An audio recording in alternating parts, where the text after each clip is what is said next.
Mask. Clipping மாஸ்க்னா வேறு ஒன்றும் இல்லை. இப்போ ஒரு டெக்ஸ்ட்டை அப்ளை பண்ணோம்னா இந்த ஃபோட்டோ அப்படியே அந்த டெக்ஸ்ட்டுக்குள்ளே அப்ளை ஆகிடும். இதுதான் கிளிப்பிங் மாஸ்க். அதாவது மேலே இருக்கிறது அப்படியே கீழே இருக்குது. இப்போ ஒரு டெக்ஸ்ட் அதில் போடுவோம், உங்களுக்கு கரெக்டாக புரியும். டெக்ஸ்ட் எழுதுகிறேன், தமிழ்னு போட்டுருவேன். தமிழ் போட்டுட்டு அதை கரெக்டாக சென்டருக்கு மூவ் பண்ணி வச்சுக்கலாம். மூவ் பண்ணால் சைடில் உங்களே எந்த லைனும் மூவ் பண்ணிவிடுங்க. இப்போ நான் என்ன பண்ணேன்னா இந்த பேக்ரவுண்ட் லேயரை அப்படியே தூக்கி மேலே அப்ளை பண்ணேன். அதனுடைய லேயரை மாற்றிடுங்க. லேயர் அப்படியே தூக்கி தமிழ் மேலே போனேன். இப்போ இந்த ரைட் கிளிக் பண்ணிங்கன்னா இந்த கிரியேட்டிவ் கிளிப்பிங் மாஸ்க்கு இந்த டைட்டில் ஓப்பன் ஆகும். இப்போ உங்களுக்கு இது பேக்கில் போயிருக்கும், அதாவது இந்த டெக்ஸ்ட்டு ஃபுல்லே அப்ளை ஆகிடும். நீங்கள் எடுத்து பார்த்தீங்கன்னா தெரியும், அந்த ஃபோட்டோ அப்படியே உங்களுக்கு உள்ள ஸ்லைட் ஆகும். அப்படியே லெஃப்ட் கிளிக் ஹோல்ட் பண்ணிட்டு அப்படியே எடுத்திங்கன்னா போதும்.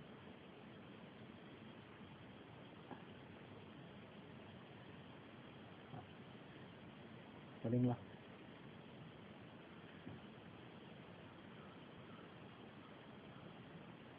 நம்ம இது திருப்பி உங்கள் எடுங்கன்னா ரிலீஸ் கிளிப்பிங் மாஸ்க்னு இருக்கும், அதை கொடுங்க, ரிலீஸ் ஆகிடும்.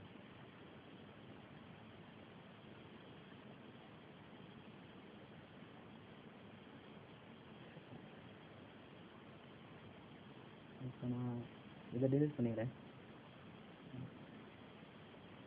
சப்போஸ் எனக்கு அவுட்ரு, அதாவது இந்த இமேஜும் வேணும், சேம் டைம் இதுக்கு பேக்கில் இருக்குன்னு நினச்சிங்கன்னா இதில் ஹரிசாண்டல் டைப் மாஸ்க் டூல்னு ஒன்று இருக்குது, அதை கொடுங்க. கொடுத்துட்டு இப்போ நான் இதே டைப் பண்ணுறேன். இந்த மாதிரி ரெட் கலரில் மாறிடும்.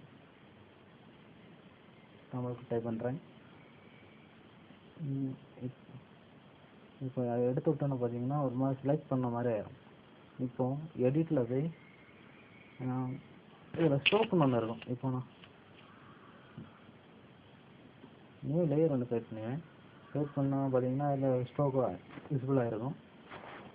இப்போ 10 பிக்சல் வச்சுருக்கோம். வச்சுட்டு உங்களுக்கு இருக்கிற பிக்சல் வந்து அதை கொடுத்துடுங்க. கலர் என்ன கலர் செலக்ட் பண்ணிடுங்க. அவுட் சைடாக சென்டராக இன்சைடாக செலக்ட் பண்ணிடுங்க. அதுக்கப்புறம் நார்மல் பிளெண்டிங் மோடு ஓகே கொடுத்துடும்.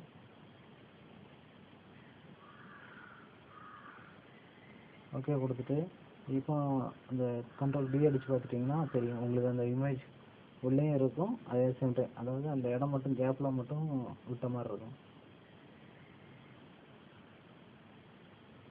இதுக்கப்புறம் பார்த்தோம்னா கஸ்டம் ஷேப்பில் ஏகப்பட்ட ஷேப் இருக்குது. நார்மலாக நம்ம டிஃபால்ட்டில் இந்த ஓப்பன் பண்ணி பார்த்தீங்கன்னா இதில் ஏகப்பட்ட இது இருக்கும். இப்போ அனிமல்ஸு அது என்னென்ன இது கொடுக்குறோமோ அது அவ்வளோ வரும். இப்போ நான் அப்படியே லெஃப்ட் கிளிக் அப்படியே ஹோல்ட் பண்ணி ட்ராக் பண்ணிங்கன்னா போதும், அந்த இதை அப்படியே ப்ரொசஸ் பண்ணிடும்.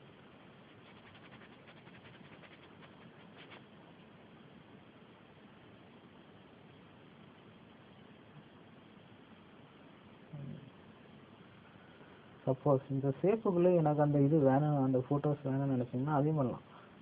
இப்போ நான் இது இந்த ஃபோட்டோ சின்னதாக வரும், அதனால் நான் பெரிய ஷேப்புன்னு போட்டுக்கிறேன்.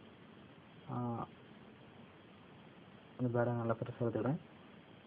இப்போ என்ன பண்ணுறேன்னா இந்த லேயர் 0 அப்படியே மேலே கொண்டு வச்சுக்கிறேன். இன்னும் சின்ன சின்ன இது வரும். இப்போ அப்படியே தூக்கி இப்போ லேயர் 0 வச்சுட்டு கிளிப்பிங் மாஸ்க் போட்டோம்னு வைங்களேன். கிளிப்பிங் மாஸ்க் போட்டோம்னு வைங்களேன், அந்த ஷேப்புக்குள்ளே அந்த ஃபிக்ஸ் ஆகிடும். இதான் கிளிப்பிங் மாஸ்க். கலர் ஸ்டைலில் பார்ப்போம். இது உங்களுக்கு கண்டிப்பாக யூஸ்ஃபுல்லான ஒரு இதாக இருந்திருக்கானே. மேலும் இந்த மாதிரி தெரியணும்னா சப்ஸ்கிரைப் பண்ணிடுங்க. இது பிடிச்சிருந்துன்னா லைக் பண்ணுங்கள், கமெண்ட் பண்ணுங்கள், சப்ஸ்கிரைப் பண்ணுங்கள்.